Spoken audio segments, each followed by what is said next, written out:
way to the Pearls of Wisdom Women in Yachting event, but we're walking through London. Thought I'd show you the Old Vic, very famous theatre. A lot of big stars have started their careers at the Old Vic in London. So a little bit of knowledge for you there. Right, on we go. Right guys, we're en route and we can see the Shard in the background, and we're next to one of London's iconic, well not just London's, but an iconic British red post box. But we're going there to the Shard, which is one of London's iconic buildings, along with things like the Gherkin, what else you got, the walkie-talkie, and there's probably a few more that I don't know, because I don't come up here an awful lot. I live in the country by the sea, I get a little bit lost in London. So on that note, I'm going to put this down. I'm going to revert back to Google Maps, although I can see the building in the distance. I'd like to be sure. See you in a bit. Well guys, I'm a little bit early and we've passed the famous Borough Market. So I thought I'd take you for a little quick look around there. Some beautiful fresh produce, local people and people from further afield that bring their wares up every day to sell them. But some of the freshest produce you can get in the UK up here, and the weird and wonderful too. Real cool Asian grocery shop off the bat. Beautiful veg, Ted's Veg. This road here was actually the place of a horrible terrorist attack, but famed because a British guy was really annoyed at the fact that a guy had ruined his beer time and chased after him with a beer in hand. Ended up getting the guys as well. There we go, not open yet, but beautiful truffles and oils, cheeses and salamis. Right, back to the event. Let's go and see everybody. Hopefully got some hot coffee on the go.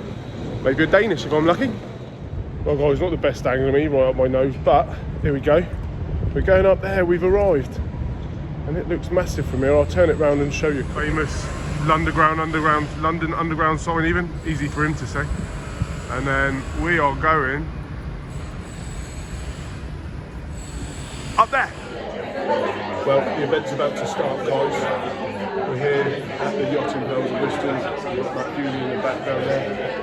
Peter Rose is behind me somewhere, and just down here we've got the gin ready for the cocktail demo. We're doing 2 cocktails today, so we'll get someone to film that. I think we're going to get Gemma the Yacht Stew and Tim Reben from Reben Wealth Management. We're going to see if they can go head to head to make a cocktail in the break, and we'll get that filmed for you guys, so we'll catch up soon. Hopefully the AirPods work and the ears not angry. From HMS Spirits. He's going to talk you through how to make, none of you know how to make cocktails, I'm sure. He's going to talk you through how to make a cocktail, and then yes, we're going to get to drink said cocktails, but I'll hand it over to you. Thank you very much. Thanks for everyone's attention and for the invite today. I am going to have to take you away for finance and business talk to talk cocktails for a minute, so apologies for that.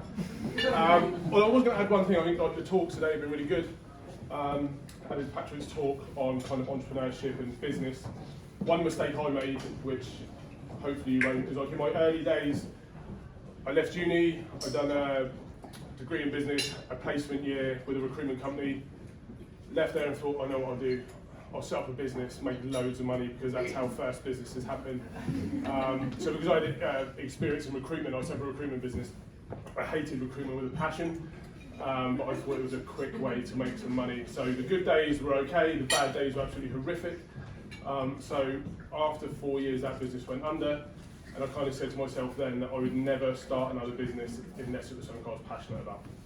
So I think like one bit of advice I'd give to people is don't start a business unless it's something you're passionate about, because there are going to be some like really low days, and unless you've kind of got that drive to keep going, it's going to be really difficult.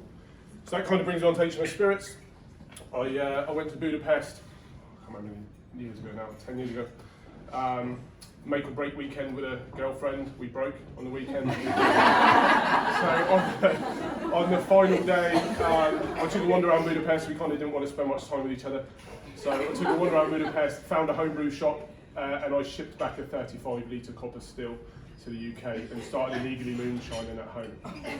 So after what was initially absolutely vile and really strong alcohol, I got to about 4 years in, and they come up to the recipe for Mary Rose Gin, which is now HMS Spirit's flagship spirit. So cool because my granddad was in the Navy, guy I looked up to a lot, so he named the company in his name. Always grew up next to the sea, based down in Southampton in the New Forest. So that brings us to HMS Spirits. We've now got 3 gins: Mary Rose, our classic London Dry, Dreadnought, a Navy strength version at 57.5% ABV, Great for cocktails because it really does hold the flavour. A lot of people are a bit worried, probably not in this room, but a lot of people get a bit put off by navy strength and strong spirits. You really shouldn't, because when you're cutting back any spirit, it comes off the still at about 98% ABV. So when you get it to 42%, which is Mary Rose, or 37.5%, which is like a cheap Gordon's or whatever, they've just added water to it to cut it back. So the stronger the spirit, the less water, the more smooth it should be. So whilst it's going to be a bit stronger in ABV, it should be a really smooth spirit. So don't be put off by them. It's kind of the point of that. We've got an elderflower gin, Elizabeth, and we're just about to release our golden spiced rum as well. So that'll be going into the market shortly. As everything in the UK at the moment, supply chain is killing everybody. We've actually managed, we sourced these bottles from France, the little decanters coming to UK about £3.76. We found a UK bottle for 90p. So we're actually moving from a 50cl to a 70cl and keeping the price the same to all our customers. So that's quite good in a time where everything else is going up in price. The gin is essentially coming down to get cheaper to drink gin than fuel your car. We're going to do a couple of cocktails today. The first one we're going to do is a summer garden. I'm sure you guys have done plenty of cocktails. You don't necessarily have access to loads of stuff that we might do in necessarily a bar on a boat, so you've got to kind of be clever with what you're going to use. So this one I love, especially coming into spring. We're using gin, elderflower cordial. If you want to beef it up a bit, you can use Saint-Germain, the elderflower liqueur. That's absolutely beautiful as well.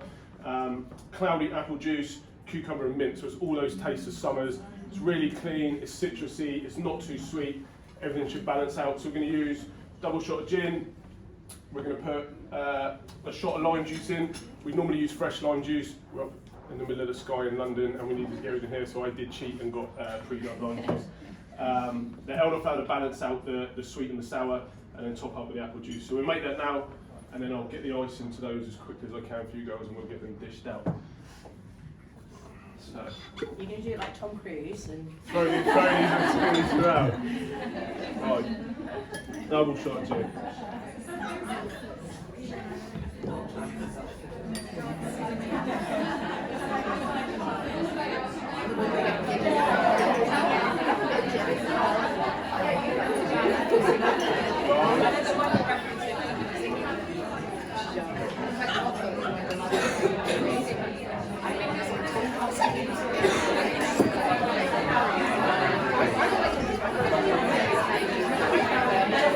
We have to move sides to the ice.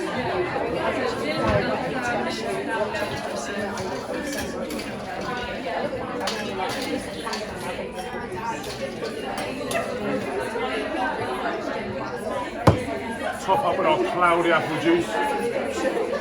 Never ever use concentrated apple juice in this, by the way. It's horrific.